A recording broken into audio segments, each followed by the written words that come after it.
Magandang araw na naman pong muli sa inyong lahat mga ka-vlog, boss, idol, regular viewer, silent viewer at kasama na rin po ang lahat ng mga OFW. Ang gagawin ko naman po ngayon ay magpapalit po ako ng temporarily switch po ng battery charger. Nasira po kasi yung switch ng battery charger na ginagamit namin dito. So ito po yung switch po na nakalagay dito sa charger. So mayroon po akong temporarily po gagamitin, galing po sa horn to ng dump truck. So ito lang muna po dahil once na ginamit po namin to, wala po kaming gagamit na charger pag hindi ko ginawa ng paraan to. So habang wala pa po yung ordering ko na switch, ito po yung ordering ko. So bali dalawa po yung ordering ko dahil ito mahina na rin po itong ano na to, switch, itong isa. So hindi na po ganun ka ganda yung switch na to. Malambot na po siya. At ito totally po wala na pong contact sa loob.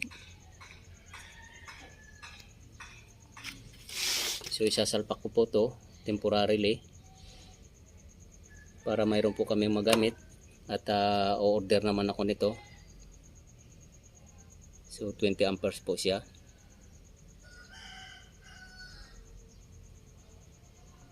Yan yung specification niya.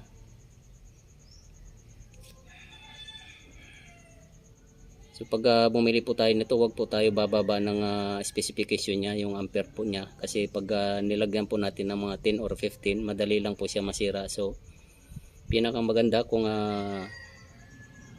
maibalik natin tong specification na to, o kaya kung mas mataas, kung mayroon pang ma-order na mas mataas pa dito, so mas pinakamaganda po para lalong matibay siya.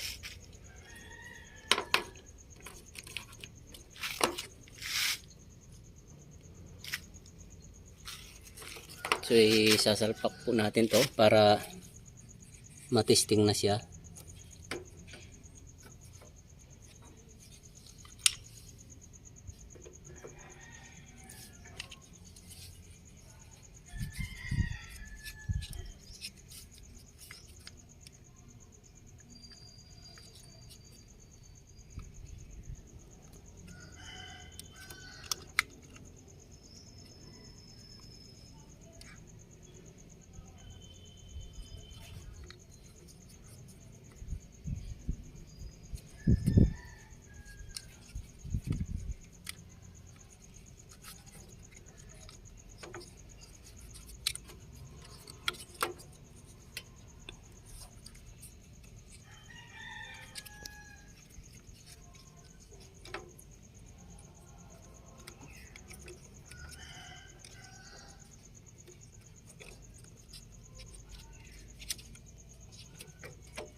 So huwag po natin kalimutan yung connection dapat hindi po baliktad para hindi po masira yung charger.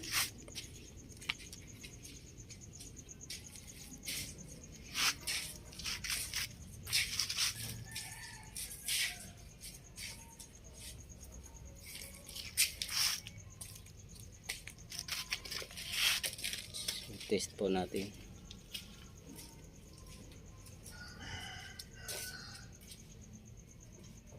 Twelve volts battery.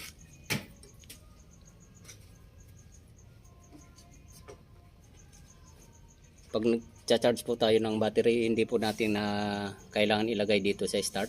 Ginagamit lang po sa start to pag naka ano po tayo sa sasakyan na nahihirapan pong umi-start yung sasakyan, tsaka lang po nakasetting dapat to kasi mataas po yung current po na lalabas dito sa charger na to, so magkakaroon po ng problema. Switch on po natin.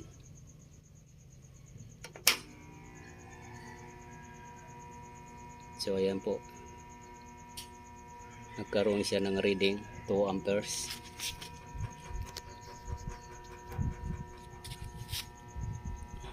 At ililipat po natin to.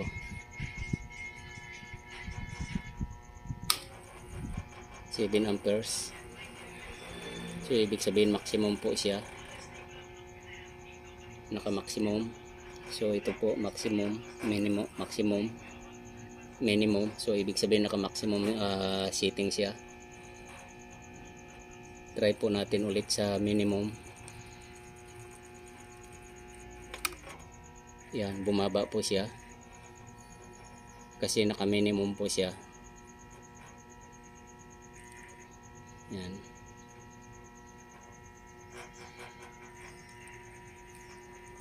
So kapag ganyan po halos walang lalabas na reading, so kailangan po natin ilagay sa maximum para mag-charge po kagad yung battery. Yan. So ito naman po yung start setting. So malakas po ang lalabas na reading dyan kapag ito po yung gagamitin natin. So try po natin.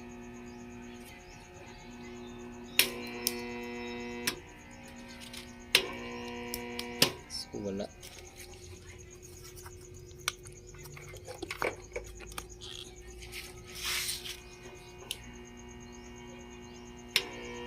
So ayan po 53. So delikado po yan pag ganyan ibababad po natin, may masusunog po dyan na ano. So dito lang po tayo sa charge battery, yan, para wala pong masisira. Yan. So temporary lang po to para maging functional po itong battery charger na to. Kasi marami po kaming ginagamitan dito, mga dump truck, heavy equipment, mga light vehicle. So kailangan po siya. So ilalabas ko na lang po muna to dito sa harap na to. At pag dumating po itong order ko na to, so ibabalik ko po sa original na posisyon.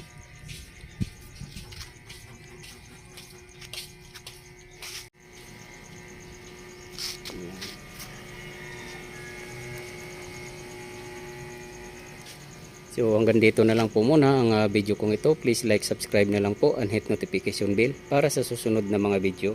God bless all po.